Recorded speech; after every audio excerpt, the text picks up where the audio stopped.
ನಮಸ್ಕಾರ ಎಲ್ಲರಿಗೂ ಹೆಂಗಿದಿರಿ ಆರಾಮದಿರಿ ಅಂತೇಳಿ ಅನ್ಕೊಂತೀನಿ. ಇವತ್ತಿನ ಬ್ಲಾಗ್ಗೆ ಸ್ವಾಗತ. ಇವತ್ತೇನಂತ ಹೇಳ್ಕೊಳ್ಳೋಂತ ಕೆಲಸ ಏನಿಲ್ಲ, ಮಸ್ತ್ ವಾತಾವರಣ ನೋಡ್ಕೊಂಡು ಅಡ್ಡಾಡತ್ತಿದ್ದೆ. ಸೂರ್ಯ ತನ್ನ ಕೆಲಸ ಆಗ್ಲೇ ಸ್ಟಾರ್ಟ್ ಮಾಡಿದ್ದ. ಹಂಗ ಒಂದಿಟ್ಟು ವಾಕ್ ಮಾಡಿದ್ದೆ. ವಾಕ್ ಮಾಡೋದ್ರಂದ್ರೆ ಬಾಜು ಮನಿ ಹುಡುಗ ದರ್ಶ ಚಾ ತಣ ಅಂತಂದ, ಆತ್ಲಿಪ್ಪ ಅಂತಂದೆ.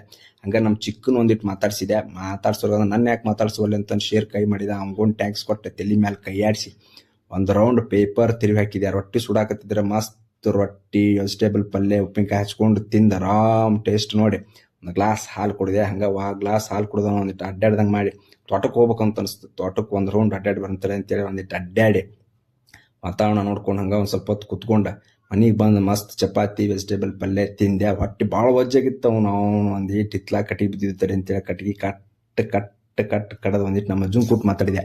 ನಮ್ಮ ಅಜ್ಜನ್ ಕೂಟ್ ಮಾತಾಡ್ದವ್ನ ಹಿತ್ಲಾಗ ಚಿಕ್ಕು ಕಾಯಿ ಬಿಟ್ಟಿದ್ದು, ಚಿಕ್ಕು ಕಾಯಿ ನೋಡಿದೆ. ಹಂಗ ಸ್ವಲ್ಪ ಅಡಿಕೆ ಗುಣಿ ಬಿಟ್ಟಿದ್ದು ಹರಿಬೇಕಂತೇಳಿ ಅದನ್ನ ವಿಚಾರ ಮಾಡ್ಕೊಂತ ಮಸ್ತ್ ಒಂದ್ ಅಡಿಕೆ ಗಿಡ ಹಚ್ಚಿದ್ದೆ. ಅದನ್ನು ಒಂದು ನೋಡಿ ಮಸ್ತ್ ಒಂದ್ ಈಟ್ ವಾಕಿಂಗ್ ಮಾಡೋದ್ರ ಅಂದ್ರೆ ಹೊತ್ತು ಮುಳುಗ್ತ. ಅವ್ನು ಬೇಷ ತಡಿ ಅಂತೇಳಿ ನನ್ನ ದಿನ